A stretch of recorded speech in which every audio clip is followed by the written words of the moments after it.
From UFOs to psychic powers and government conspiracies, history is riddled with unexplained events. You can turn back now, or learn the stuff they don't want you to know.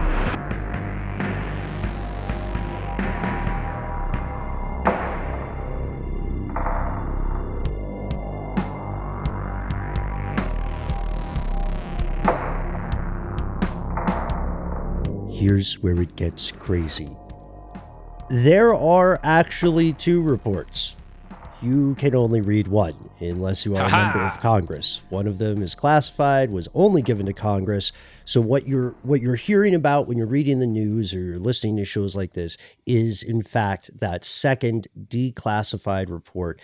It's, like we said, it's only 9 pages. Its brevity has been a source of contention in the UFO community. And when we say the UFO community, we're talking about a huge swath of opinions and perspectives, from die-hard proponents of specific narratives to hardcore skeptics of anything that bears a whiff of woo, which is, in the skeptic world, woo is what you call nonsense. A woo whiff, you say? A whiff woo, yes. Oh, yeah, okay. Whiff woo. This makes me think of, like, sorry to go pop culture analogy, but like Frank Ocean had this record that he was supposed to release, and it was going to be this big record for the label that he was on. So instead he released this kind of underwhelming sort of artsy record, and then that fulfilled his contract. And then the next week he released the real one, which was Blonde. And it kind of got him sued, but it's pretty clever. It's like, here, you guys, here's some red meat for you, glom onto this for a minute, and then we'll release the real one later. But in this case, I don't think that holds up, because I don't know that they'll ever release the one that only Congress gets to see.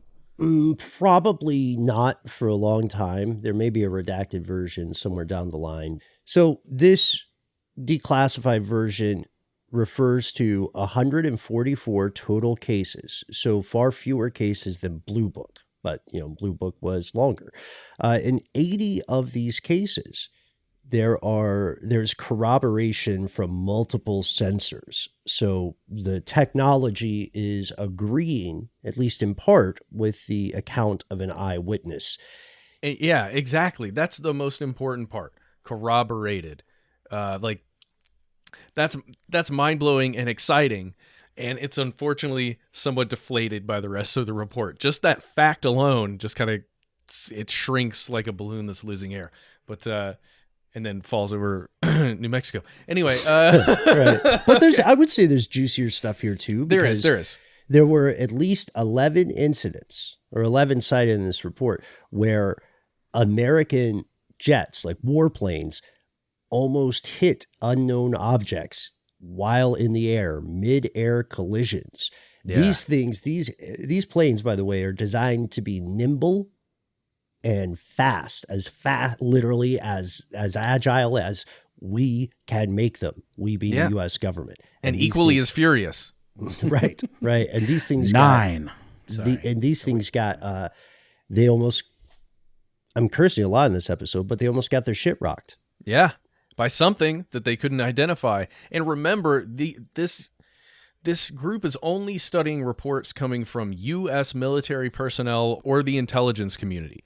So these are highly qualified people who are making that initial eyewitness report, and then to have them backed up by, some sensors, and then also to have the witness say, who again is ridiculously qualified, say, I almost got hit by something I could not identify. This is a step above civilian UFO reports calling into the local radio station. It's very 7 steps. So. Yeah, it's an order of magnitude more significant. Fast and the Furious 7 steps. So perhaps most importantly, in 18 of these 144 cases, the objects cited, this is another huge piece from my perspective. The objects cited appear to have unusual flight characteristics. And why is that important? Well, it doesn't necessarily mean aliens. Obviously, the word alien does not occur in this report. Instead, it indicates the possibility of extant technology beyond the understanding of the U.S. military, which is the world's most dangerous, sophisticated, known military force. And until the military knows who created this, the nation as a whole is left in a tremendously frightening position.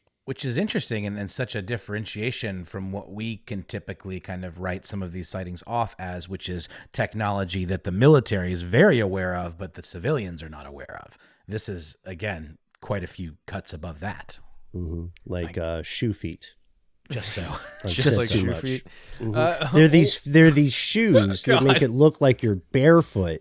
So to what people end, though, walk Ben? To by, what end? Because like somebody might say like, oh, who's run off after this crime, this stamp heist? And they're like, it can't be that guy. He's barefoot. They still won't give you service.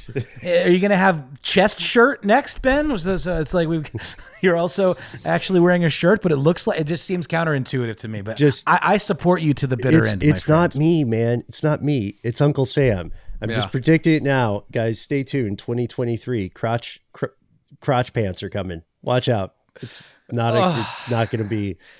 It's either going to be exactly what you expect or not at all what you expect, and both will be frightening. At the very least, you'll be able to have a whole outfit, a whole naked outfit, and be fully clothed. So, did you help develop cyberpunk? I feel like you helped do that in some way. The concept of crotch pants really, wow. You talking about the famous hang dong glitch? I think it's a feature for a lot of people at this point. That was codenamed Doc Holliday. That was her research. Credit where it's due. So right, you're absolutely right. There doubtlessly is we know for a fact there's technology the U.S. government possesses and multiple other governments possess that their public is not aware of. And that doesn't necessarily mean it's all amazing or it's all nefarious. It could just be a few years ahead of, the kind of smartphone you can buy today. Slightly bigger thumb drive than we have available on the market currently. Well, the real question here is whether or not there are compartmentalized parts of the government that have technology that is far beyond what the U.S. government as a whole knows exists, right? I'm really glad you said that, yeah. Right? People writing this report may have no idea that some smaller group of R&D experts have created something revolutionary that is so secret because it's so dangerous. It was compartmentalized by design to even hide from certain, officials that would maybe compromise the operation potentially. Yeah, compartmentalized intelligence is a real thing. It's what fiction refers to when it says a need to know basis. So it's possible that there's some kind of thing like skunk works in the mix here. And we'll get to that. I'm really glad you said that, Matt. The assessment is doing its best to lay out groundwork assumptions, right? Ground floor assumptions, I should say, before they go to the sky. And one of those is the idea that all of these sightings have multiple explanations. That if you look at them overall, you can't find one silver bullet. Not everything was a deflating weather balloon, just as not everything was, ice crystals. So to get their heads around this, they group the sightings into several broad categories. And we'll walk through those briefly with a direct quote from the report describing them. Number one, this is the one they lead off with, Airborne Clutter. That's exactly what it sounds like, although personally, for my money, as a taxpayer, I wish they used the phrase sky trash. Trash. Now, this is not space trash. This is sky trash, right? Sky trash. So it's not operating in a zero-G situation. So where is this trash being launched from, and who is responsible? Well, many of them launch from trees. As in birds, because birds were included. I'm going to start calling birds sky trash. That really tracks for me. That really tracks for me. I was thinking like sky. I had a friend who used to call pigeons sky rats. Mm-hmm. I also think sky trash could be a great name for a reality show once people start living in a permanent airborne environment. Let's not kid ourselves. People would watch it. They would watch Sky Trash. 80s cartoon or early 90s cartoon, Silverhawks. Remember Silverhawks? I remember Silverhawks. Yeah. It was a different era of cartoons. But we have the exact quote describing what they mean when they foolishly chose Airborne Clutter over Sky Trash. Yeah, let's do that quickly. These objects include birds, balloons. That checks out, right? Balloons, we've seen that. That's Sky Trash. recreational unmanned aerial vehicles. That's not really trash. That's somebody's investment and hobby. Airborne debris like plastic bags that So beautiful. So beautiful, though. Yeah. I mean, yes, that muddle a scene and can affect an operator's ability to identify true targets, such as an enemy aircraft. Just flying plastic bags over the Pacific Ocean. So willy-nilly. subheading for this, people are filthy. Yeah. We managed to put trash in the sky. yeah, I mean, there's certainly trash in the sea. Why shouldn't there be trash in the sky? Then we move into the slightly sciencier sounding natural atmospheric phenomenon, which would be, weather. Yes, it'd be weather. It's a kind of miscellaneous category for a bunch of phenomena that's already understood by science. Importantly, and this is in defense of the witnesses. Importantly, in some cases, this kind of stuff can be pretty rare. Like ball lightning, for instance, is somewhat rare. It's freaky if you actually see it. So this ups the likelihood of some of these things, not all, but some of these things being misidentified. Yes, and we have another quote for this one as well. Quote, natural atmospheric phenomena includes ice crystals, moisture, and thermal fluctuations that may register on some infrared and radar systems. Again, aka weather. Yeah, but is a thermal fluctuation going to be noticed by a pilot? It depends on the machinery he's flying with, right? Or the equipment. I guess so, but it's just in many of these cases, we know that a witness statement has a lot to do with what's reported, and there's generally, or in many cases, I guess that's not true. I was going to say in many cases, the pilot is reporting seeing something, Right. but again, there are other cases where a pilot is noticing something, like you said, on a radar that a thermal pocket may actually see. So, Wait, right. Matt, quick question. You can't see an infrared? No, not yet. I need feel to. bad, man. I'm Just partially keep colorblind. going to predator school, dude. You'll get the hang of it. You'll get the hang of it eventually. Don't feel bad, dude. I'm colorblind. I'm just winging it at traffic lights. So, I hear you. I mean, ocular implants are definitely on my list, Yeah. So we'll see. That's what you think. You have to think about that now that LASIK is freely available for people. Like, is it what a kick in the pants if you get LASIK and then these new kick-ass ocular implants come. Well, they'll probably be ad supported. It's certainly a more extreme version of buying the latest video game system and then a newer, better one comes out. Oh my God, I'm going to get FLIR sick. It's the latest surgery. Oh no, camera. we talked about that on the last listener mail episode. FLIR, the company that makes these cameras that are a lot smaller than you would think, and potentially they've got another line in the works that can go right into your eyeballs.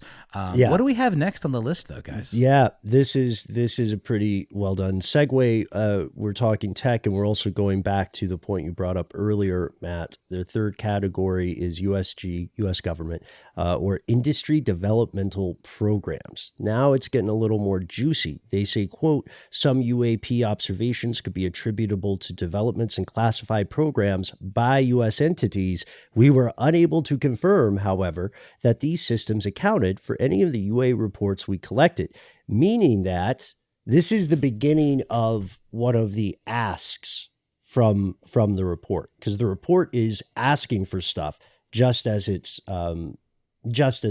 concluding some things. And so they're building a case for these asks. For these questions, these demands we'll get to at the end, or not demands, request. Is this referring to R&D for corporations that aren't government related? Is that what this is implying? Quite. It's we have to be careful of the language. It's not saying that. It's not saying that Wendy's or McDonald's has a secret blimp program. Oh no, it would be Blimpy. How did I admit? No, we're keeping it in. It would be Blimpy though, for the record. I mean, but yeah, you're right. This could mean a non-governmental entity, but they're probably, without reading too much into intent, they're probably referring to the existence of classified R&D with places like Lockheed or other private-public partnerships or private/government partnerships. And what they're saying is it is possible that they ran into one or more classified projects concerning technology most people don't know about yet. And if those projects exist, whoever runs them did not think this was important enough to reveal their existence. Oh, It yeah. has compromised their secrecy. Listen to that. We were unable to confirm. Again. Okay, you were unable to confirm. That yeah, that's not you're not saying anything here. Do you think this is one of the more telling passages in the report? It is one of them. Yeah, it is one. I just love to picture like someone calling on the phone to some shadowy office building or warehouse somewhere, and they're like, "Hello, this is blah blah blah from you. Can you confirm that sighting number 132 is indeed evidence of Project Shoe Feet?" And then they're like, "Wrong number. Click." That could have happened. Probably not with Shoe Feet, but it could have happened. But we also know that the government can get all up in your business if you have a patent that threatens national security, right? Or so it's interesting that they didn't go further into that. Well, we're going to talk about one of the reasons why you and I and Ben and everybody else don't get to know everything that exists in this report. Sure. Yeah. I mean, by necessity, you could say the government has to treat members of its own public sometimes as though they themselves are agents of foreign powers. It's an ugly necessity, but it's true.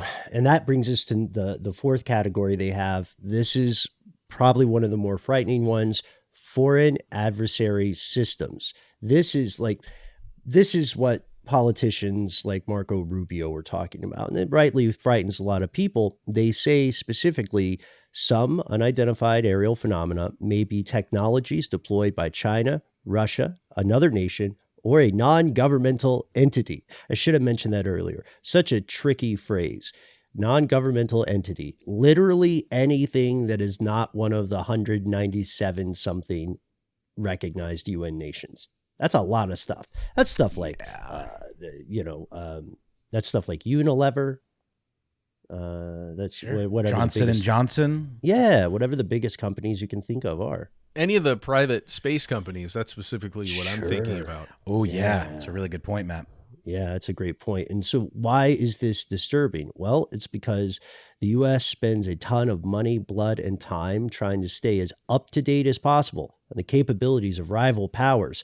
And we're not, like, go back to our phone call example. This isn't just a case of some asset calling U.S. authorities, right? Somebody who's like working at a factory somewhere else and calling authorities and saying, hey, so-and-so has invented a new kind of ballistic missile, a new kind of ICBM, so watch out. It's more along the lines of a bunch of different people in the U.S. intelligence ecosystem saying like, hey, we've been monitoring this professor's work, their latest research, their recent travel. And we also noticed, and they start to do kind of a Charlie Day thing. We've also noticed that there's an increase in imports of, whatever, and a retooling of this factory that had previously been mothballed, and insert this fact and this fact and this fact. And then they corroborate it and they say, we predict country X is working on, a ballistic missile, blah, blah, blah type. And unless we do anything, they're going to have a prototype in about 2 years. It's predictive. That's how the system's supposed to work. Yeah, that's not terrifying. I mean, it's also comforting, but it's terrifying. It's comforting. It's terraforming.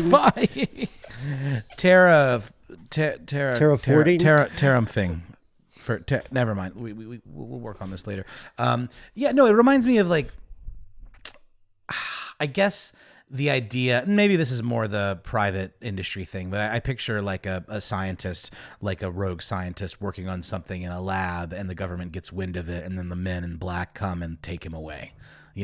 Like a Wilhelm Reich type situation. The idea that he's working on some sort of mystical rain-making machine that could, threaten, the government in some way. Yeah, exactly. And this means that if there is a earthly technology made by a foreign power, and it's something that remains inexplicable after repeated direct observation, it doesn't seem to be deterred by any conventional countermeasures, then that means there would have been innumerable indicators of the research and the construction leading up to those observations. So that means multiple agencies would have had to miss some pretty blatant signals over a fairly long period of time. And if that's true, then that means we have no idea what else that enemy power could be working on. And this point right here, these foreign adversary systems, this is why there's any money for this to be written. This is why anyone in the government and military and intelligence community is actually interested in these reports. It's because of the potential for that situation that Ben just described. Yeah, exactly right. That's what a lot of people who look may absolutely not believe in the existence of extraterrestrials or the existence of other non-human intelligent life. This is the thing that keeps those folks up at night. But this isn't the end of the report. We're going to pause for a word from our sponsor, and then let's get weird with it.